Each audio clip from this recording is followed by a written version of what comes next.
Hi everyone, welcome back to biology class. We are discussing our third chapter, chemical messages for homeostasis.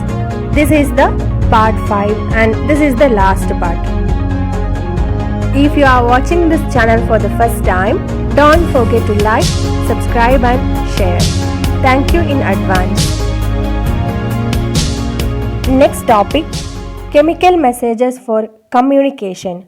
So we have completed discussing about the hormones that are present in human beings, right? Now, chemical messages for communication in other organisms.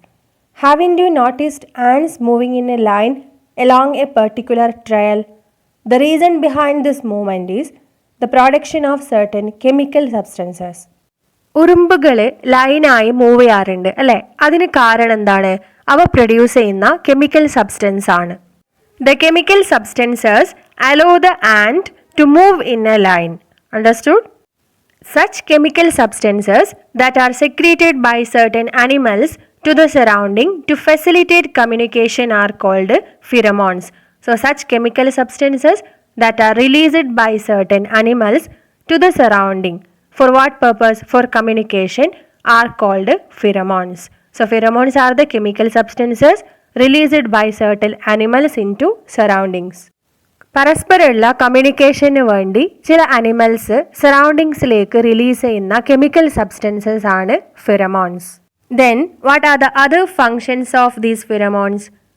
That is pheromones help in attracting mates, informing the availability of food, determining the path of travel, signalling dangers etcetera. The other functions of pheromones are first one for attracting mate. So if the pheromone is produced by female, that is for attracting the male. If it is produced by male, that is for attracting the female. Informing the availability of food. If there is any food available, they produce pheromones to inform its members. Determining the path of travel. So we can see in the case of ants, they are moving in line. So they produce pheromones that help the other members to keep the line. Signaling dangers, for informing about dangers etc. Opposite സെക്സിനെ attract ചെയ്യാൻ വേണ്ടിയും food availability മറ്റുള്ള മെമ്പേഴ്സിനെ അറിയിക്കാൻ വേണ്ടിയും path of travel ചെയ്യുന്ന വഴി determine ചെയ്യാൻ വേണ്ടിയും ഡേഞ്ചേഴ്സ് ഉണ്ടെങ്കിൽ അത് മറ്റുള്ള മെമ്പേഴ്സിന് അറിയിക്കാൻ വേണ്ടിയുമാണ് ഓർഗാനിസംസ് ഫിറമോൺസ് പ്രൊഡ്യൂസ് ചെയ്യുന്നത്. The chemical messages of pheromones also help honeybees and termite to live in colonies. So the pheromones help honeybees and termite to live in colonies. We know that they are living in colonies, right? ഹണിബീസും ടെർമൈറ്റ്സും colonies ആയി അതായത് ഒന്നിച്ച് ജീവിക്കാൻ കാരണം അവ produce ചെയ്യുന്ന pheromones ആണ്. Let us see some examples of pheromones. The muskon in the musk deer, the civetone in the civet cat, bombicol in the female silkworm moth etc. are examples for pheromones. Muskon is the pheromone produced by musk deer. Civetone is produced by civet cat. Bombicol is produced by female silkworm moth. These are the examples of pheromones. So this is the civet cat and you can see here silkworm moth butterfly and this is the musk deer. So all these produces pheromones. Artificial pheromones are used for pest control in agricultural field. Agricultural field കൃഷി നശിപ്പിക്കുന്ന പെസ്റ്റിനെ destroy ചെയ്യാൻ വേണ്ടി artificial pheromones use ചെയ്യാറുണ്ട്. Okay, so pheromones are the chemical substances that are secreted by certain animals. We studied about the hormones that are produced by animals, right? Plants too have hormones. Plants also produces certain hormones. Plant hormones control and coordinate life activities in plants. These are also called plant growth regulators. പ്ലാന്റിന്റെ life ആക്ടിവിറ്റീസിനെ control ചെയ്യാൻ വേണ്ടി സഹായിക്കുന്ന hormones ആണ് plant hormones. അവയെ plant growth regulators എന്നുകൂടി പറയുന്നുണ്ട്. There are different types of plant hormones. So let us study each plant hormone one by one. First one, gibberellin. Stimulate breakdown of stored food to facilitate germination and also it helps in sprouting of leaves.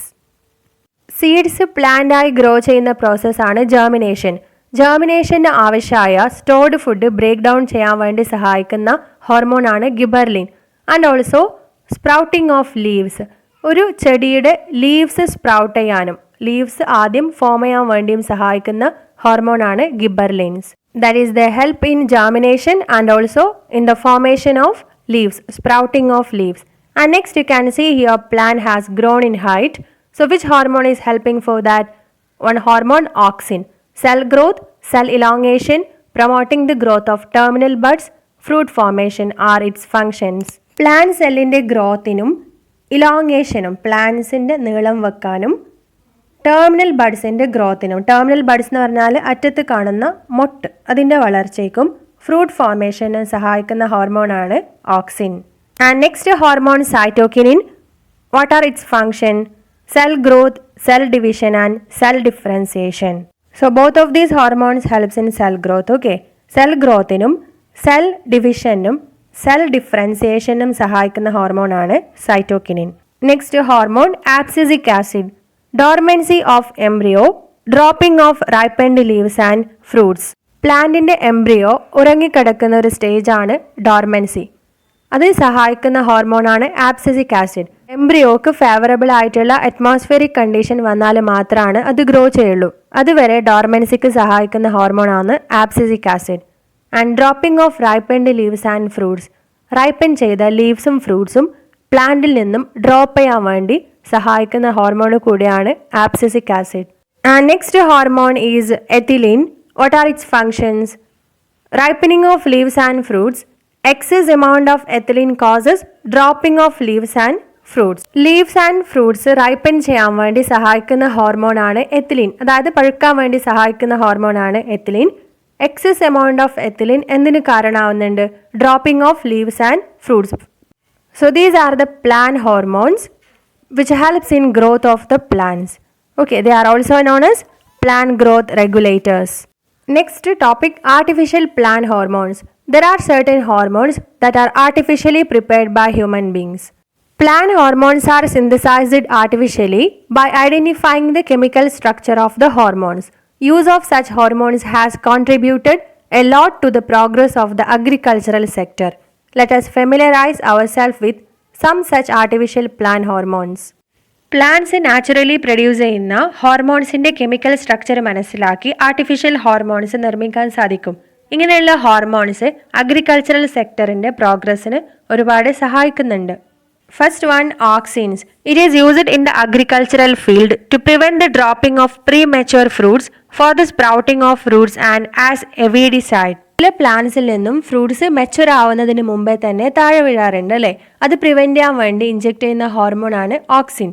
അതേപോലെ Roots sprout ചെയ്ത് form ചെയ്യാനും വീഡിസൈഡായും ഈ hormone use ചെയ്യുന്നുണ്ട്. Weedicide means to kill the weeds. Weeds means unwanted plants. Agricultural ഫീൽഡിൽ grow ചെയ്യുന്ന ആവശ്യമില്ലാത്ത plants ആണ് weeds. വീഡ്സിനെ ഡിസ്ട്രോയ് ചെയ്യാൻ വേണ്ടി ഓക്സിൻസ് യൂസ് ചെയ്യാറുണ്ട്. Next hormone ഗിബർലിൻസ്.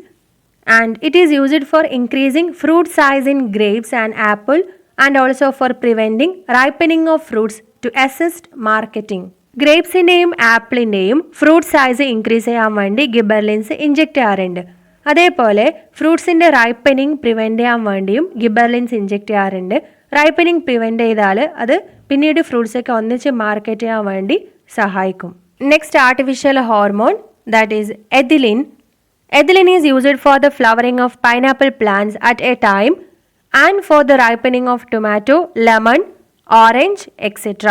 പൈനാപ്പിൾ പ്ലാന്റ്സ് ഒന്നിച്ച് ഫ്ലവർ ചെയ്യാൻ വേണ്ടിയും ടൊമാറ്റോ, ലെമൺ, ഓറഞ്ച് ഇതിൻ്റെ ഒക്കെ റൈപ്പനിങ്ങിന് വേണ്ടിയും ഇഞ്ചെക്ട് ചെയ്യുന്ന ഹോർമോണാണ് ethylene. Okay, so it helps in the flowering of pineapple plants at a time and for the ripening of tomato, lemon, orange, etc. Edifone, a chemical which is available in liquid form, gets transformed into ethylene when used in rubber trees and it increases the production of latex. Liquid ഫോമിൽ available ആയിട്ടുള്ള ഒരു കെമിക്കലാണ് എഡിഫോൺ. ഇത് പിന്നീട് എഥിലിനായി transform ചെയ്യും. ഇതിനെ rubber ട്രീസിൽ use ചെയ്താൽ rubber മിൽക്കിൻ്റെ പ്രൊഡക്ഷൻ ഇൻക്രീസ് ചെയ്യാൻ സാധിക്കും. Next one, abscisic acid. It is used for harvesting fruits at the same time. എല്ലാ ഫ്രൂട്ട്സും ഒന്നിച്ച് ഹാർവെസ്റ്റ് ചെയ്യാൻ വേണ്ടി യൂസ് ചെയ്യുന്ന ഹോർമോണാണ് ആബ്സിസിക് ആസിഡ്. അതായത് എല്ലാ ഫ്രൂട്ട്സും ഒന്നിച്ച് വിളവെടുക്കാൻ വേണ്ടി ഫ്രൂട്ട്സിലൊക്കെ ഇഞ്ചെക്ട് ചെയ്യുന്ന ഹോർമോണാണ് ആബ്സിസിക് ആസിഡ്. അങ്ങനെയാണെങ്കിൽ മാത്രമേ ഒന്നിച്ച് സെൽ ചെയ്യാൻ സാധിക്കുള്ളൂ. By now, you are familiar with plant hormones too. It is a fact that the uncontrolled use of these chemicals causes many health and environmental issues. Plant hormones uncontrolled ആയി use ചെയ്താൽ അതൊരുപാട് health ഇഷ്യൂസിന് കാരണമാകും, environmental ഇഷ്യൂസിനും കാരണമാകും. Okay, so that means hormones are playing a major role in the control and coordination of life activities. They are the chemical messages that help to maintain the homeostasis of body activities. The nervous system and endocrine system work along with each other to ensure homeostasis in animals. നമ്മുടെ life activities ഒക്കെ control ചെയ്യാനും coordinate ചെയ്യാൻ വേണ്ടിയും സഹായിക്കുന്ന chemicals ആണ് hormones. നമ്മുടെ body ഹോമിയോസ്റ്റാസിസിനെ സഹായിക്കുന്നതും hormones ആണ്. Animals homeostasis maintain ചെയ്യാൻ കാരണം നെർവസ് സിസ്റ്റവും എൻഡോക്രൈൻ സിസ്റ്റം, അതായത് ഹോർമോൺ സിസ്റ്റവും ഒന്നിച്ച് വർക്ക് ചെയ്യുന്നതുകൊണ്ടാണ്. Understood? So our third chapter is over. Hope you understood. Thank you for watching.